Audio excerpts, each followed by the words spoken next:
In Brazil, presidential candidate Luis Inácio Lula da Silva said that during his term in office, he will reduce fuel prices by cutting taxes.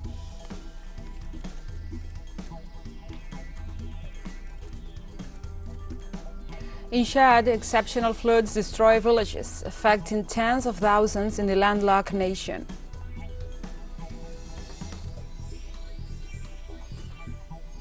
And in Iran, the government imposed sanctions on the United Kingdom for inciting terrorism and supporting groups behind the recent public disturbances.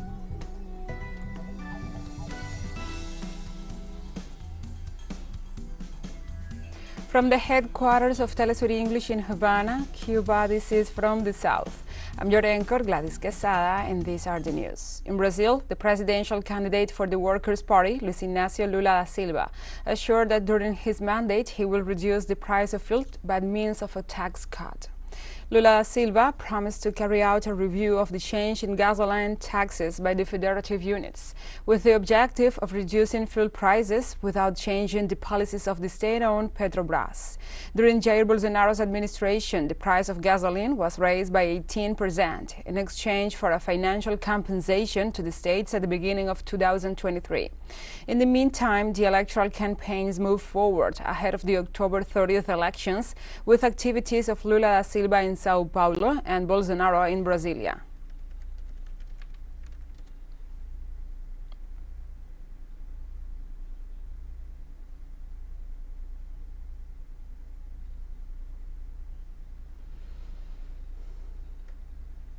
And Brazil's electoral court starts preparing the electronic ballot boxes for the presidential runoff between far-right incumbent President Jair Bolsonaro and leftist former President Luis Inácio Lula da Silva on October 30th.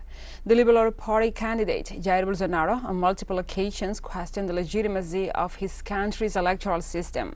Bolsonaro has denounced a possible fraud in the electronic ballot boxes without presenting evidence, despite the guarantees of the Superior Electoral Tribunal and the presence of international organizations and experts as observers during the elections. Bolsonaro has even threatened to not recognize the results in case of a defeat.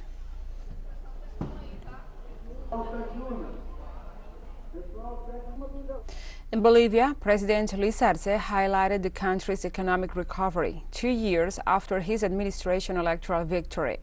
President Arce stressed that his country is in a true process of economic recovery for the benefit of every Bolivian family. Bolivia managed to become the third fastest-growing economy in Latin America and achieved price stability, in which inflation in 2021 closed at 0.9%, considered the lowest in the region. In addition, and for the first time in 7 years, the country recorded a surplus in the trade balance of over $1.7 million as of November 2021.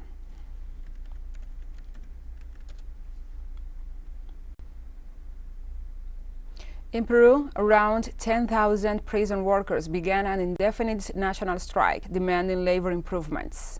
According to local media, the workers are demanding to be included in state contracts in order to obtain labor recognition, full salaries, schooling, and other benefits they currently lack. They are also demanding the repeal of Legislative Decree number 1300, which puts the lives of public servants working with former inmates who provide community services at risk. Finally, they demand the resignation of Economy Minister Kurt Burneo and that Prime Minister Aníbal Torres comply with the labor improvements he promised 5 months ago.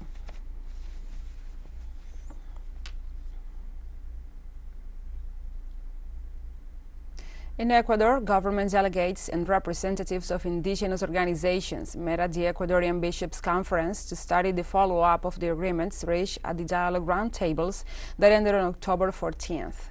During the meeting, the members agreed on the contribution of both parties for the fulfillment of the agreements reached at the dialogue roundtables, as well as affirmed that there are more than 100 agreements of shared responsibility.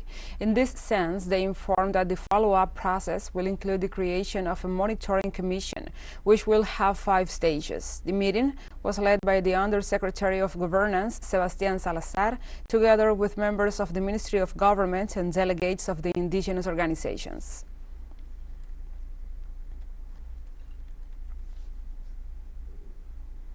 And the President of Colombia, Gustavo Pedro, denounced that the interfering actions of the United States are damaging the world economy. The head of state urged the leaders of the countries of Latin America and the Caribbean to build an agenda to face the world crisis. The Colombian president stressed that after Russia's special military operation in Ukraine, Washington's intervention affected the economy in European countries. The president also indicated that the U.S. government is imposing coercive measures on the countries of the region without concern for the effects they might generate.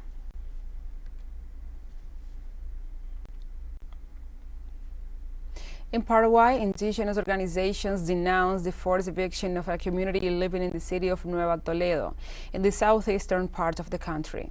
The National Organization of Aboriginal and Indigenous People, ONAI, on Wednesday assured that in the eviction carried out by members of the police, there were abuses and repression against citizens. In this sense, the ONAI affirmed that in the last 2 years, around 5,000 people belonging to the native peoples were evicted. In turn, the organization demanded that the government respect the human rights of the indigenous peoples.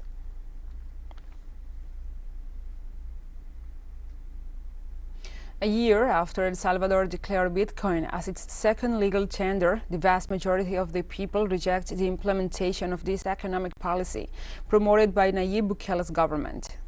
A survey conducted by the University Institute of Public Opinion of the Jesuit Central American University José Simeón Cañas revealed that 61.3% disapproved the government's decision to implement Bitcoin as a legal currency. The results are not a surprise, since a previous survey carried out last year by the same institute warned that 71 out of every 100 Salvadorans were only interested in using US dollars to make their transactions.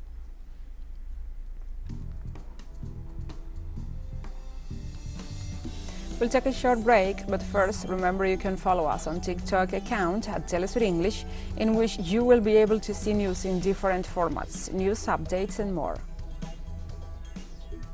Other stories coming up, stay with us.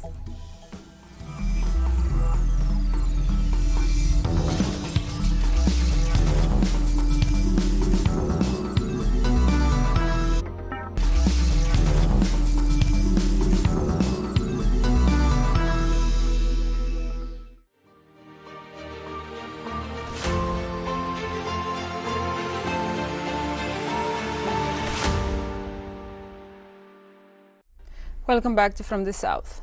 On Wednesday, Russian President Vladimir Putin ordered the establishment of a coordination council headed by the Prime Minister Mikhail Mishustin to increase interactions between government agencies in dealing with the special military operation in Ukraine. Instructed the government to create a coordination council under my chairmanship. The corresponding draft decree was prepared and submitted to the head of state. The purpose of the new structure is to quickly take measures to create and fulfill the task in all key areas, including the supply of vehicles and equipment for our military, conducting construction work, and facilitating transportation. In Kyrgyzstan, military authorities accused Tajikistan of preparing combat positions near the common border. Through a statement, the Kyrgyz Border Service assured that over 10 cases of the use of drones for carry out reconnaissance activities of the Republic of Kyrgyzstan for combat positions were registered. In this regard, they claim that a large part of the border is still undefined, thus causing disputes over the use of land and water resources. Both sides agreed to withdraw military personnel and committed themselves to accelerate the process of delimitation and demarcation of the interstate border.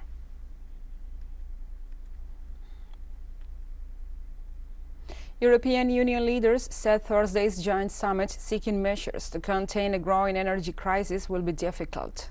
With natural gas prices spiraling out of control over the summer, when EU members sought to outbid one another to fill up reserves, leaders will seek to increasingly pull purchases of gas and set a temporary price cap.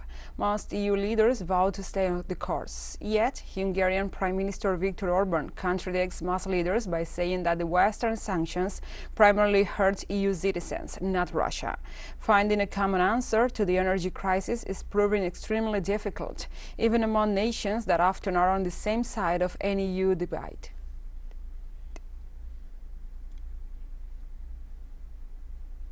In Italy, President Sergio Mattarella will start tomorrow the round of consultations with the political parties on the formation of the new government after the general elections.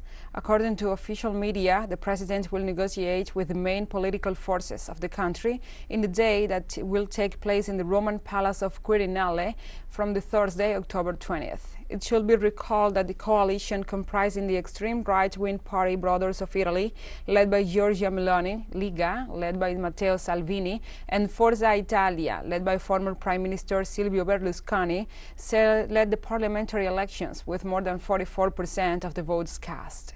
Meloni, ahead of the formation that is heir to fascism and who could become the first woman to govern the country, has already stated that if appointed, she will maintain a strong support for NATO and the European Union.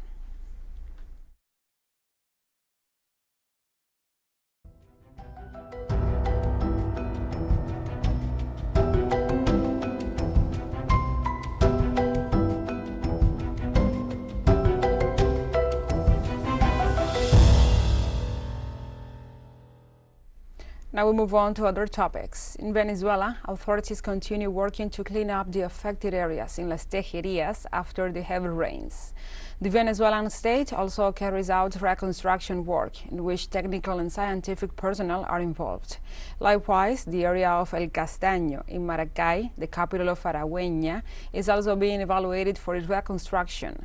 Meanwhile, authorities monitored the Indian zone of the state of Mérida and the western state of Zulia. For his part, President Nicolás Maduro Moros stated that there are 120 municipalities in the country in danger zones, among them streams and rivers that must be evaluated. Venezuela is currently under the influence of tropical wave number 45, so the risk management system is on alert.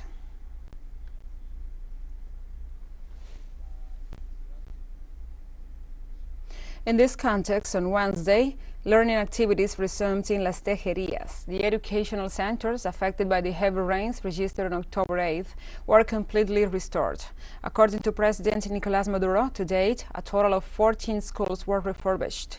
In addition, the executive urged authorities to carry out an urban restructuring, not only in Las Tejerias, but also in several cities of the country, affected or threatened by the rains. One of the poorest and most arid states in the world, the landlocked nation of Chad, was hit by exceptional floods. In the country's beleaguered capital N'Djamena, a field of tents was sprung up to provide emergency shelter, and victims are striving to salvage what they can from the ruins of their homes. In Walia, a poor neighborhood on the south of the city, dozens of homes were ravaged last week after the Shadow River burst its banks following torrential rains, and over 60,000 people were affected. Water levels rose by up to 5 meters, which local officials said was unprecedented, and swept aside makeshift defenses erected by desperate inhabitants.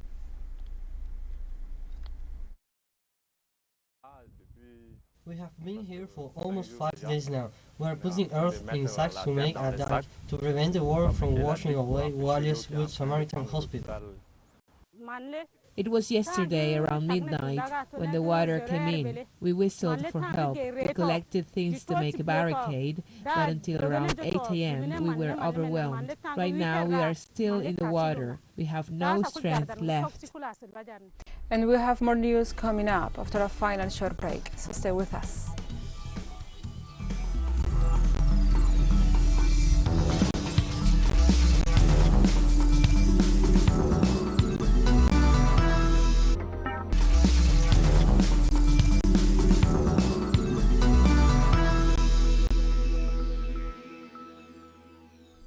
Welcome back to From the South. The Iranian government imposed sanctions on UK for inciting terrorism and supporting groups behind recent public disorder in the Persian nation. Authorities said the measures were imposed against several British officials and citizens for their deliberate actions in support of terrorists and meddling actions in the country. The restrictive measures were mostly imposed on different British media and communication agencies.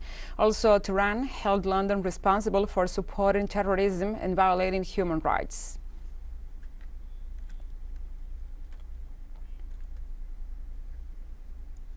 The governments of Syria and Russia agreed on the reconstruction of Bolivia's historic Arc of Triumph, considered a World Heritage Site destroyed by terrorists in 2015. The document was signed between the Syrian Fund for Development, the Ministry of Culture, and the Institute of History of Material Culture of the Russian Academy of Science. This agreement is part of the work agenda of the 5th meeting of the Joint Syrian-Russian Committee. Syrian authorities also announced that during the meeting, several important agreements were reached between Damascus and Moscow on economic, educational, and customs matters.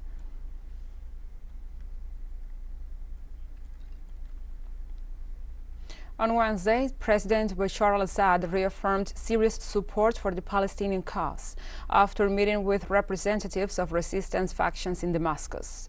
The meeting discussed the results of the reconciliation dialogues that took place between the Palestinian forces in Algeria over the past few days and ways to consolidate them in order to maintain the pace of popular escalation against the Israeli regime and its continuing crimes in Palestinian territories. Al-Assad pointed out that supporting the resistance is not a point of view, but a principle to regain rights. For their part, members of the Palestinian delegation emphasized that Syria is a cornerstone in the resistance and welcomed the stances and sacrifices of the Syrian brothers.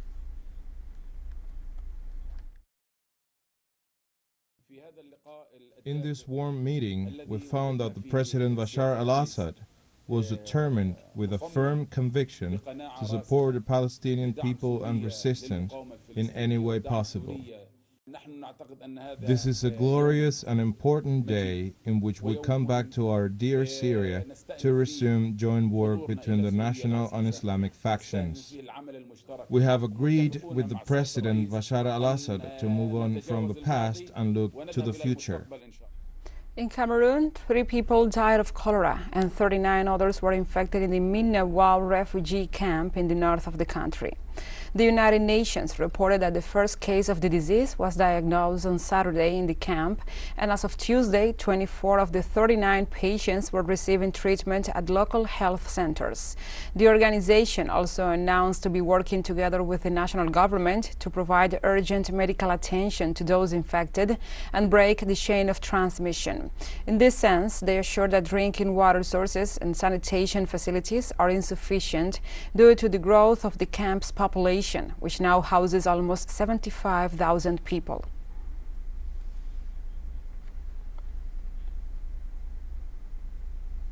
And Malawi's police and forensic authorities discovered an unmarked mass grave in the north of the country, containing the remains of 25 people suspected to be migrants from Ethiopia.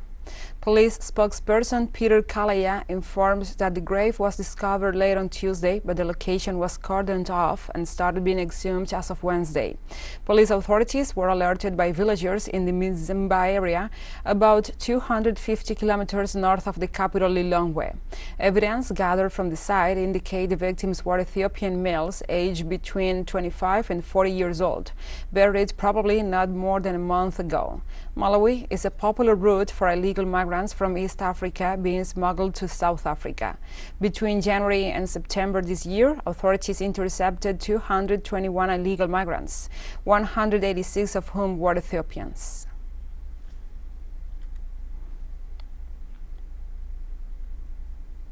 On Wednesday, the head of the peacekeeping mission in the Central African Republic, Valentine Rugwaziba, said that the resurgence of armed groups' activity and the use of explosive devices difficult deliveries of urgent and critical humanitarian assistance. Protection of civilians against abuse and physical violence continue to be hindered by the threats posed by resurgence of activities by armed groups on the border areas of the western sector of the Central African Republic. These areas are the most affected by the laying of mine and explosive device. Mines and devices that our own force has fallen victim to at the beginning of this month. We have come to the end of this news brief, but remember, you can find this and many other stories on our website at telesurenglish.net. And also, if you feel so inclined, please join us on social media for all the latest news. We are on Facebook, Twitter, Instagram, Telegram, and TikTok. For TeleSUR English, I'm your anchor, Gladys Quesada. Thank you for watching.